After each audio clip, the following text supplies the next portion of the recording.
ተናስተልኛ አድማጮቻችን ተመልካቾቻችን እንደምን አላችሁ እንደምን ሰነበታችሁ ግርማ ካሳ ነኝ ይህ ዋሜራ ነው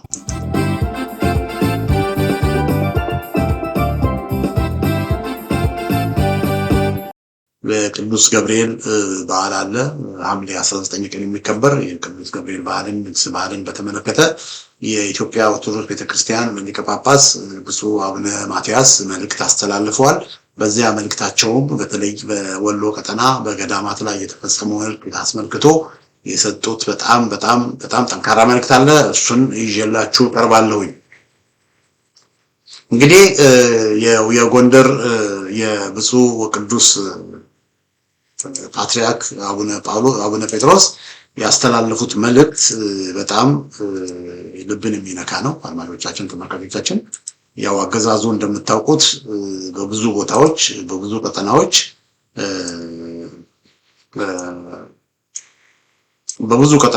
አገዛዙ በብዙ ቀጠናዎች የጦር ወንጀሎች እየፈጸመ ነው እና ይሄ የሚፈጽማቸው የጦር ወንጀሎች ደግሞ በንጹሃን ዜጎች ላይ ነው በብዛት የሚፈጽመው የድሮን ጥቃቶች እየፈጸመ ትምህርት ቤቶችን የአውቶቡስ መናኸሪያዎችን ክሊኒኮችን ገበያዎች ላይ ሁሉ ድሮን እየተኮሰ ብዙ ጥፋቶች እየፈጸመ ነው ፋኖችን በድሮን ብዙ አያገኛቸውም ፋኖች ተበታትነው ነው በየቦታው ተበታትነው ነው ከተማ ውስጥ መንደር ውስጥ ፋኖች ብዙ ከተሞችን ተተው በገጠር አካባቢ ነው ፋኖች በአብዛኛው የሽምቅ ውጊያ ነው ያለው ነገር ግን አገዛዙ በፋኖች ላይ ከፍተኛ ሽንፈት ሲያጋጥመው የድሮን ጥቃቶች በመሰል ንጹሃን ዜጎችን መጨፍጨፍ የተለመደ ስራው ነው እና የጦር ወንጀል ነው አገዛዙ እየፈጸመ ያለው እና በቅርቡ በኢትዮጵያ ኦርቶዶክስ ቤተክርስቲያን የደቡብ ወሎ ሀገረ ስብከት አባይ ቅዱስ አርሴማ ገዳም ላይ መነኮሳትን በድሮን አገዛዙ ጨፍጭፏል እና ሐምሌ 15 ቀን 2015 ዓ.ም አባይ በረሃ ያለችው ቅዱስ አርሴማ ገዳም መነኮሳት በጸሎት ላይ ያሉ በደረሰባቸው የአንካች ድሮን ድብደባ 7 መነኮሳት ወዲያው ህይወታቸው ሲያልፍ ከ10 በላይ መነኮሳት ክፉኛ ትልቅ በጣም ክፉኛ ከባድ የሆነ ሁኔታ በከባድ በሆነ ሁኔታ ቆስለዋል እና ዓለም በቃኝ ብለው የመነኑ ገዳማውያን ጭምር ለመጨፍጨፍ ርህራሄ የሌለው አረመኔያው የብልጽግና አገዛዝ ተመሳሳይ የዘር ማጥፋት ወንጀሎችን በቤተ ክህነት አባቶች ላይ መናንያን ላይ ምዕመናን ላይ እንዲሁም በአማራ ማህበረሰብ ላይ በአጠቃላይ በጅምላ መፈጸም ከጀመረ 3 ዓመታት አስቆጥሯል እና ይሄ በጣም እንዳልኳችሁ ነው በትምህርት ቤቶች ላይ በአውቶቡስ መናኸሪያዎች ላይ በገበያዎች ላይ ነው የድሮን ጥቃት እየፈጸመ ያለውና በጣም ጭካኔ የተሞላበት ከፍተኛ የጦር ወንጀል ነው የሚፈጸመው ሰሞኑን በአምባሰል ወረዳና እንደነ ጮኬ ተራራ እንደነ ቆላ ደጋዳሞት ጎጃም አካባቢ ከፍተኛ ውጊያዎች ነበሩ እና በእነዚህ ውጊያዎች 3 በተለይ በጎጃም 3 ጀነራሎች እና 8 ኮሎኔሎች የተመራ በ8 አቅጣጫ የተደረገው ውጊያ ነበር ይሄ ሁሉ ሆኖ ግን ማሸነፍ ስላልቻለ ነው አገዛዙ እንደዚህ አይነት በጣም ተስፋ የመቁረጥ በጣም የጨካኔ ተግባር እየፈጸመ ያለው ይሄንን አስመልክቶ አድማጮቼ ተመልካቾቼ ብፁዕ ወቅዱስ አቡነ ማትያስ መልእክት አስተላልፈዋል የእሳቸው መልእክት እንደወረዳ ነብላችኋለሁኝ እና በመናንያን ላይ እጅ ማንሳት በእግዚአብሔር ዘንድ የተከለከለ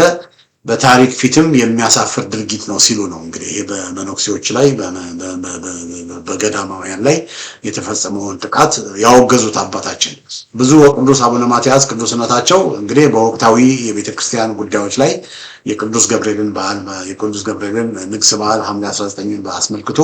አባታዊ መልእክት ባስተላለፉበት ወቅት ነው እንግዲህ ይሄን የተናገሩት እና መልእክታቸውን እንደወረደ ላንበብላችሁ መልእክተ ብፁዕ ቅዱስ ፓትርያርክ ይላል መልእክቱ በስመ አብ ወወልድ ወመንፈስ ቅዱስ አሐዱ አምላክ አሜን ገባሬ ሳህል እግዚአብሔር ወይ ፍትህ ለኩሉ ግፉአን ይላል እንግዲህ ግዕዙ መዝሙረ ዳዊት 102 ቁጥር 7 አባታችን የግዕዙን ትርጓሜን በአማርኛ ጽፈውታል እግዚአብሔር ይቅርታ አድራጊ ነው ለተበደሉ ሁሉ ይፈርዳል በንጹሃን ላይ ለሚፈጸመው ግፍ በሙሉ ማን ያያል እግዚአብሔር ይፈርዳል ነው አባታችን ያሉት ከሁሉ በማስቀደም በአገር ውስጥና በመላው ዓለም የምትኖሩ ኦርቶዶክሳውያን የመንፈስ ቅዱስ ልጆቻችን ሐምሌ 19 ቀን 2018 ዓመተ ምህረት በከፍተኛ መንፈሳዊ ስነ ስርዓት ለሚከበረው ሊቀ መላእክት ቅዱስ ገብርኤል ከእግዚአብሔር ዘንድ ተልኮ በእምነታቸው የጸኑትን ቅዱስ ቂርቆስንና ቅድስት ኢየሉጣን በመከራቸው መካከል እየተራዳ የእሳቱን ነበልባል እንደ ክረምት ውሃ ላቀዘቀዘበት በእግዚአብሔር ቃል ኪዳን የታመኑትንም እስከ ሰማዕታት ፍጻሜ ድረስ የሚያጸና መሆኑን ለምንዘክርበት ታላቅ በዓል እንኳን አደረሳችሁ ለማለት እንወዳለን ይላሉ ብፁዕ አባታችን። የኢትዮጵያ ኦርቶዶክስ ተዋሕዶ ቤተክርስቲያን ከዘመነ ሐዋርያት ጀምሮ የወንጌልን ብርሃን በማብራት የሰላምን መንገድ በማስተማር ፍትህን በማጽናት የተጨቆኑትንም በማጽናት የተጨነቁትንም በማጽናናት ህዝብንና ሀገርን እየደገፈች የኖረች ናት። በዚህ ቅዱስ ተልእኮ ውስጥም መናንያን መነኮሳትና መነኮሳውያት ዓለምንና ከዓለም የሚገኘውን ጊዜያዊ ክብር፣ ጥቅም፣ ምቾትና የመሳሰሉትን በፈቃዳቸው ትተው በየገዳማቱ በበዓታቸው በጾም በጸሎት ተወስነው ህይወታቸውን በትህትና ለእግዚአብሔር በመስጠት ስለራሳቸው ብቻ ሳይሆን ስለ ሀገር፣ ስለ ህዝብ፣ ስለ ሰላምና ስለ ዓለም ደህንነት በመጥዓትና በሌሊት የሚጸልዩ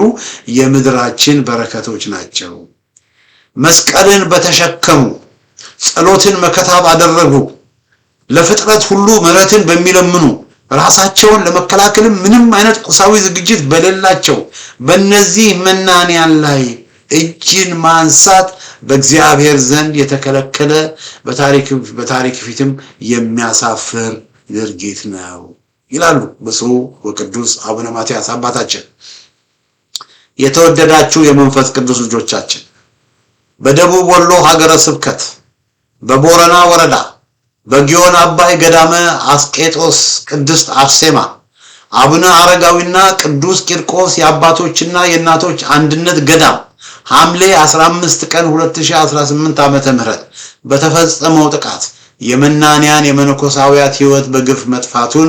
በርካቶች መቁሰላቸውን በገዳሙና በንዋየ ቅዱሳት ውድመት መድረሱን ከሀገረ ስብከቱ መግለጫ በከፍተኛ ሐዘን የሰማን ሲሆን በተመሳሳይም በዚሁ ዕለት በሃዲያና ስልጤ ሀገረ ስብከት የአምልኮ ስፍራ በኃይል መፍረሱና በምዕመናን ላይ ጥቃት መድረሱ የሚያሳዝንና በፍጹም ተቀባይነት የሌለው የተወገዘ ተግባር ነው። በመሆኑ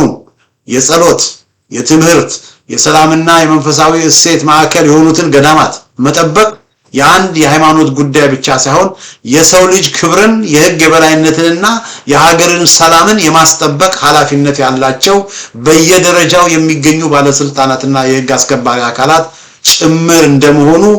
አሰቃቂ ጥቃት የፈጸሙት ተጠያቂዎች ለፍትህ እንዲቀርቡ፣ ሌሎች ገዳማትና አድባራት ደህንነታቸው እንዲጠበቅልን፣ ለተጎዱትም ተገቢው ድጋፍ እንዲደረግልን ዛሬም አበክረን እንጠይቃለን። በመጨረሻ ህዝበ ክርስቲያንና መላው ኢትዮጵያውያን የጥቃት ሰለባ ከሆኑት ወገኖች ጋር በመንፈሳዊም ሆነ በሰብአዊ ድጋፍ አብራችሁ እንድትቆሙ ከአደራ ጭምር እያሳሰብን በጽድቅ የሚፈርደው እግዚአብሔር አምላካችን ለተበደሉት ፍትህን፣ ለቆሰሉት ፈውስን፣ በግፍ ህይወታቸው ለተነጠቁት እረፍተ ነፍስን፣ ለቤተ ክርስቲያናችንና ለሀገራችን ፍጹም ሰላምን ይስጥልን እያል አባታዊ መልእክታችንን በእግዚአብሔር ስም እናስተላልፋለን።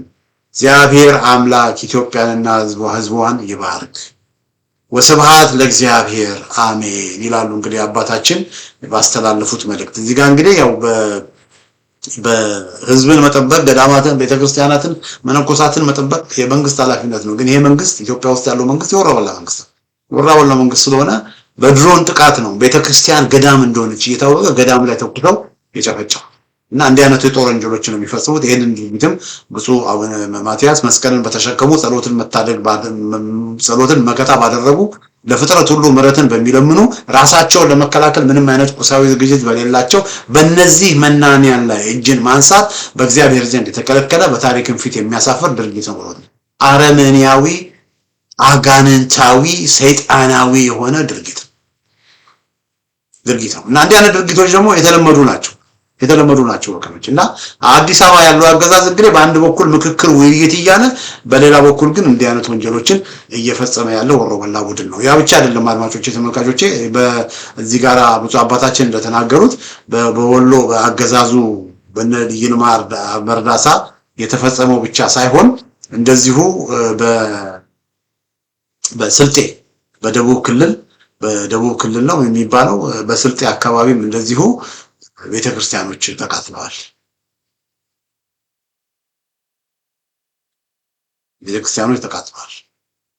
ፈርሰዋል።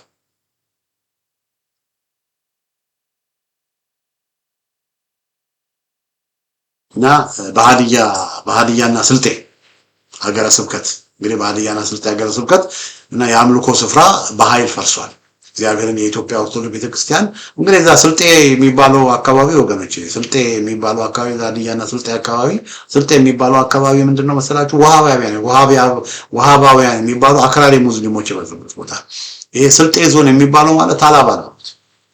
አይሳስ የነበረ ጊዜ በቃ አይሰስ ነው እዛ አካባቢ የሚያስተዳድረው ወይም አልሻባብ ነው የሚያስተዳድረው ብላችሁ መውሰድ ትችላላችሁ። እና ይሄ የጽንፈኛ ክርስቲያኖችን የሚጠሉ ጽንፈኛ የእስልምና አክራሪዎች የተሰባሰቡበት ቦታ ነው ይሄ የስልጤ ዞን የሚባለው። እና በዚህ ዞን የኢትዮጵያ ኦርቶዶክስ ቤተክርስቲያንን እያቃጠሉ እያፈረሱ ብዙ ጥፋት እየፈጸሙ ናቸው። እነዚህ ታላባኖች ማለት ነው፣ የኢትዮጵያ ታላባኖች፣ የኢትዮጵያ አይሰሶች እንደዚህ አይነት ግፍ እየፈጸሙ ነው። እና ይህንንም ብፁዕ ወቅዱስ አቡነ ማትያስ እንግዲህ አስታውቀዋል ማለት ነው። እንግዲህ ያለው ሁኔታ አድማጮቼ፣ ተመልካቾቼ ያለው ሁኔታ ይሄ ነው። በዛሬ ያዘጋጀሁት ይሄን ይመስላል። በሌላ ጊዜ በተመሳሳይ ፕሮግራም እስከምንገናኝ ደህና ሁኑ።